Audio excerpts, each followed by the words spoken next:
I'd like to say that we are all affected by 5 factors. The first is environment. The second is events. The third is knowledge. The fourth is results.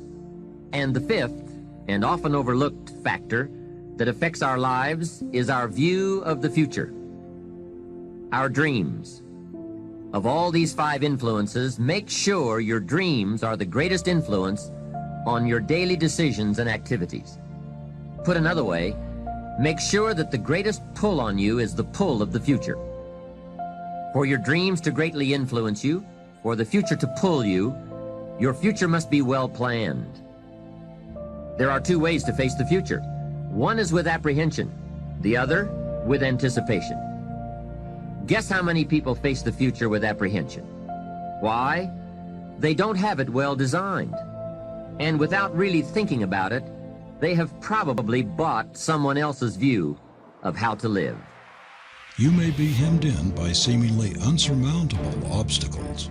You may not see a ray of light through the sod of hard, forbidding circumstances. But hold your vision and keep pushing. In your struggle, you will develop strength. You will find sunshine and air, growth and life. You may be shut in by an uncongenial occupation and tempted to lose heart and give up your dreams because you can see no other way to better yourself. This is just the time to cling to them and to insist that they shall come true.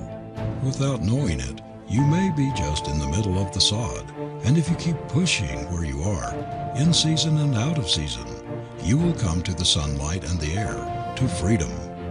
There is no human being who doesn't have some sort of a chance. If your present position cramps you, if it does not give you room to express yourself, you can make room by filling it to overflowing, by doing your work as well as it can be done. It's not what happens that determines your life future. It's not what happens that determines your life future. It's what you do about what happens. All of us are in like a little sailboat. And it's not the blowing of the wind that determines your destination, it's the set of the sail. So jot this phrase down, it's one of the best to understand. Kids need to understand it. The same wind blows on us all. The wind of disaster, the wind of opportunity, the wind of change, the wind when it's upside down, the wind when it's favorable and unfavorable. The same wind blows on us all, the economic wind, the social wind, the political wind. The same wind blows on everybody. The difference in where you arrive in 1 year, 3 years, 5 years, the difference in arrival is not the blowing of the wind, but the set of the sail. And that's what learning is all about, to set a better sail this year than last year. To set a better sail. The first 6 years of my economic life, I wound up broke. Second 6 years, I wound up rich. You say, well, the Democrats must have finally gotten power. No. No. No. It was not a political change. Here's what changed the second 6 years of my economic life. It was my philosophy that changed.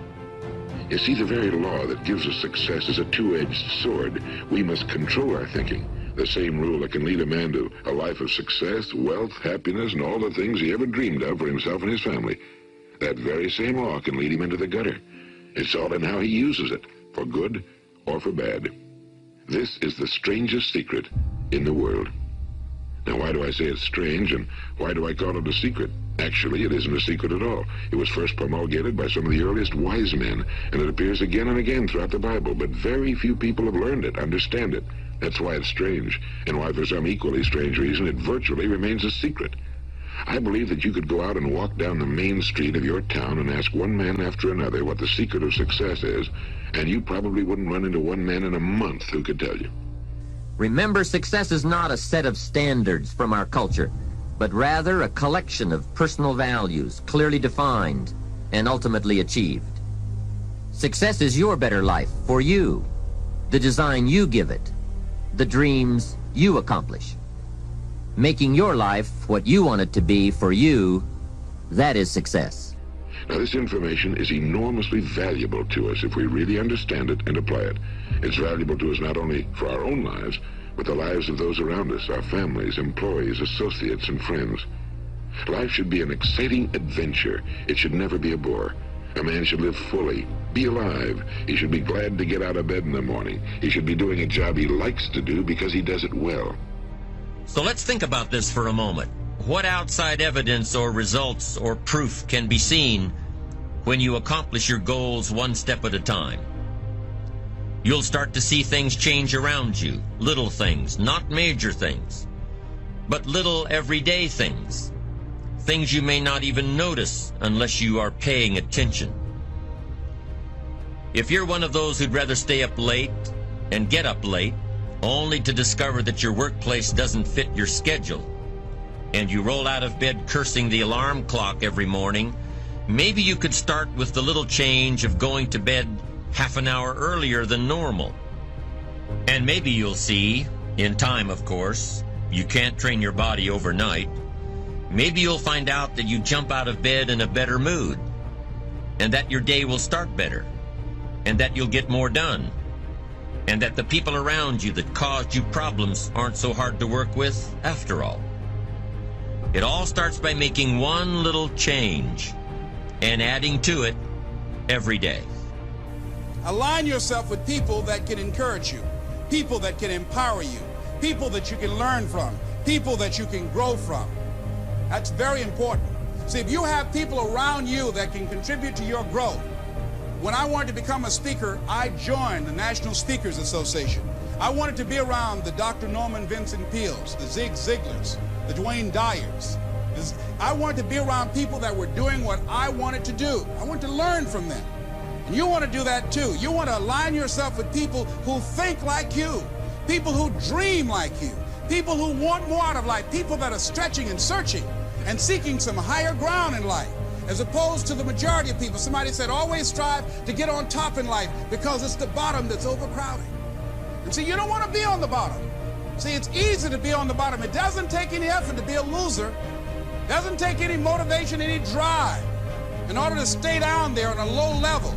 But it calls on everything in you, ladies and gentlemen. You have to harness your will to say, I'm going to challenge myself. Sometimes I have to pull myself out of bed and say, come on, Les. Things I know I should do, I don't do.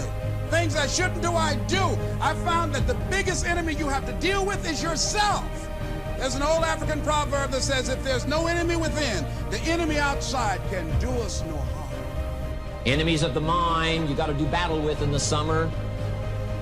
One is pessimism, that tries to get you only to see the negative side. Of course, there's the negative side. Life is part negative. What else is new? If the glass is half empty, it is half empty. You say, well, I've been only taught to see that it's half full. Well, sure, it's half full. But it's also half empty. I mean, can't you handle that? I mean, that's not too difficult. But here's what pessimism would try to get you to do. Believe that it's only half empty. And when pessimism comes to your mind, you've got to educate pessimism, because pessimism is stupid. Pessimism tries to get you to believe that it's only half empty. You got to say, pessimism, you've never been to school. Too dumb and stupid to know. Of course it's half empty, but it's not only half empty. It's also half full. I'm asking you to be in charge. Be in charge of your own mind. Be in charge of your own destiny. Do battle with your enemy in the summertime. Do battle with your enemies. The people who go after their stuff, what makes it worth it? It's got to be your passion. You got to love it, ladies and gentlemen. You got to love it. It's got to be what you are supposed to do. You want to sing, and even though they want to invite you to Carnegie Hall, you're going to sing to anybody that listens to you, including singing to yourself. I used to talk to my plants when nobody else would listen to me. You got to write, even if no one published your book, write, because that was given to you to do. You do what it is you're supposed to. You're supposed to build something. You're supposed to create something. I don't know how to do it. Learn. Do whatever is required. Just go out there. It's possible you can get what you want. It's necessary. If you want it, you got to go into action. You got to be willing to experiment. You got to be willing to fail and to succeed. You got to be willing to form and to develop new relationships. It's you. It's on you. You got to make that happen. Nobody's going to bring it to you on a silver platter and say, here's your dream manifested. No, it's hard. Yes, it's hard. It's difficult. Yes, right. And it's worth it.